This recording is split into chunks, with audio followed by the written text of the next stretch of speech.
अस्सलामुअलैकुम, welcome to my YouTube channel. I am doctor Shafaq Ajmal.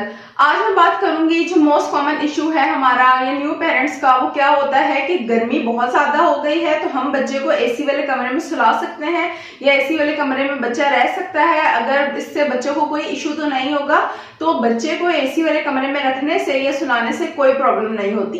Problem तब होती है जब हम बच्चे को एसी वाले कमरे से डायरेक्ट बाहर धूप में लेकर जाएं या गर्मी में लेकर जाएं या धूप में से डायरेक्ट हम बच्चे को एसी वाले कमरे में लेकर आए। उससे क्या होता है कि बच्चे की स्किन और जो म्यूकस मेम्ब्रेन होती है वो ड्राई हो जाती है, जिससे बच्चे को क्या होता है, सर्दी होती है, खांसी होती है। और जब यही सर्दी और खांसी ज्यादा बढ़ जाती है तो रिजल्ट में नमूनिया हो जाता है, जिसकी वजह से बच्चे के लंग्स जो होते हैं वो बहुत ज्यादा खराब हो जाते हैं या इन्फेक्शन हो जाता है उनमें। और नमूनिया जो है वो अच्छी चीज नहीं है बच्चों को होना, उसमें आपको बहुत एहतियात करनी चाहिए।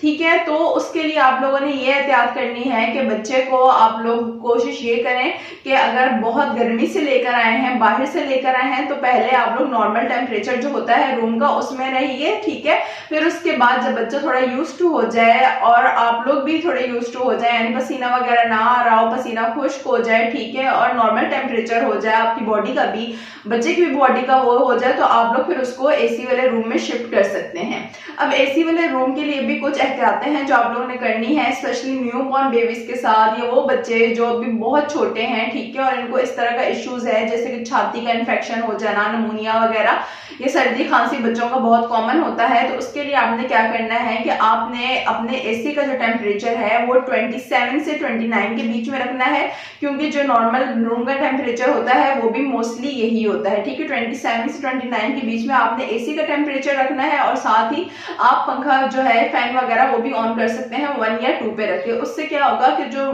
कमरे का एनवायरनमेंट है या कमरे का टेम्परेचर है वो बच्चे के मुताबिक हो जाएगा। ठीक है, और बच्चे को उसमें सर्दी खांसी वगैरह नहीं होगी।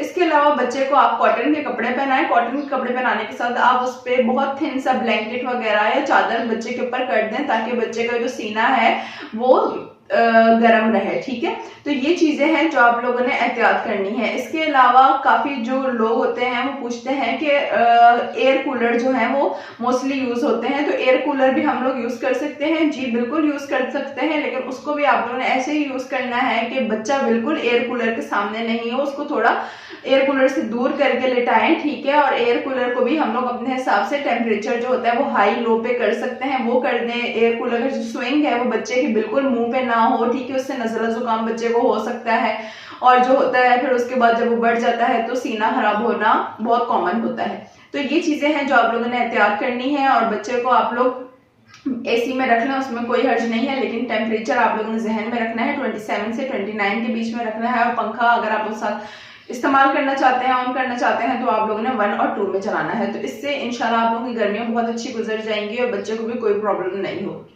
उम्मीद है आपको मेरी वीडियो पसंद आई होगी। अगर आपके कोई भी कमेंट्स या क्वेरीज हैं तो आप मुझसे कमेंट सेक्शन में पूछ सकते हैं। मिलते हैं नेक्स्ट वीडियो में। बहुत शुक्रिया, अल्लाह हाफिज।